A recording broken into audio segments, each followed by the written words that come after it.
Welcome to diplomacyindia.com, Mr. Ambassador. I would Thank you like so to much. ask you one thing, that now in this unprecedented moment of catastrophe in Nepal, how Netherlands is planning to do its rescue search mission Yeah. in Nepal, and after that, rehabilitation, humanitarian aid, extending the other helps also. Yeah. So, what is the plan of plan of your country in Nepal? What In are you Nepal. going to do? Well, from the moment we heard of and we understood that there was an earthquake in Nepal, of course the Dutch government was considering what are we going to do and what do they need there. And one of the first decisions we took was to send a Dutch Air Force plane with a search and rescue mission to Kathmandu. We did it very early. Actually already it was on Sunday night. The airplane left from Amsterdam and it arrived very early morning Monday. And so since Monday morning, so since 3 days now, there is this Dutch search and rescue mission working and assisting the Nepalese authorities and other search and rescue missions to try to find survivors in the rubble in Kathmandu. This is one first action that we did. Another one is that our government is financing a $4 million program for supply of medicines, of food, of tents, of bed sheets, whatever you need in such a situation. So this is the second one. For the longer term, you know, the rebuilding of the country, I think it's too early to say, but you know, the Netherlands have always been very active in this kind of situation. So I think let's see. What we did with the search and rescue mission is that we put it under let's say under the management of the United Nations, because we have no people on the ground to manage such an operation. So we put our team, our 4 search and rescue teams, in total 62 people, under the management of the UN system. And also the $4 million is going through the UN system.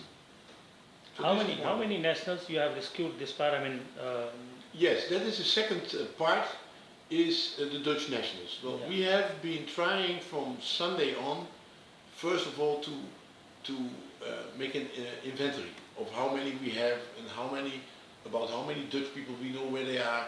And so this is one thing that we started. Another thing is that the ones that we wanted to evacuate from Kathmandu, we tried to evacuate. So the plane that brought the search and rescue mission actually also left Kathmandu for India, and they took the first 50 Dutch evacuees.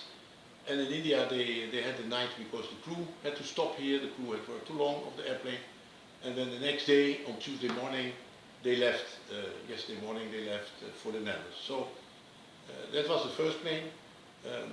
We had a second plane yesterday, we have a second plane that is of the Belgian Air Force. We have 50 people on an airplane of the Belgian Air Force, it's our neighboring country. Today was a third plane, and partly paid by the Dutch government, partly by the travel agencies that have their tourists here. And another plane is coming tomorrow, so in total 4 planes to evacuate the Dutch nationals.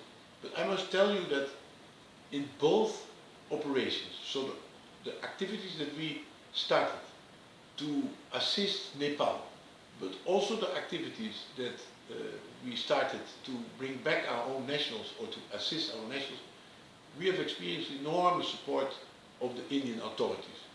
And let's say, for example, the plane that came here, it got all the permissions, also support to the individual evacuees, the Dutch, so enormous support from the Indian side here, but also in Nepal. India is very much present, as you know.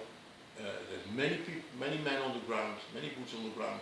It has many helicopters, airplanes, it is supplying medicines, food, everything. So India is a very important player in this, in trying to solve this crisis, and we're very happy about the support we receive from the Indian side. now, Mr. Ambassador, given the tradition and historical background of humanitarian aid and other support and the services, Yeah. of your country. What do you see? I mean, beyond this rescue mission, what do you see is will be the path of delivering the aid on the spot to Nepal in this moment of crisis from Netherlands? This moment, let's say delivering the aid, it is more, financing the aid, because we don't have the people on the ground now to deliver actually these medicines and food and everything. So it is actually we finance and we ask the others like the UN to get it to the people. We finance also the transport, everything, but the management and the choice to make, where are you going to send those farmers, those medicines and the food and everything, and the bed sheets and the tents, that's coordinated, that's better coordinated by the UN system in place in Nepal. Okay.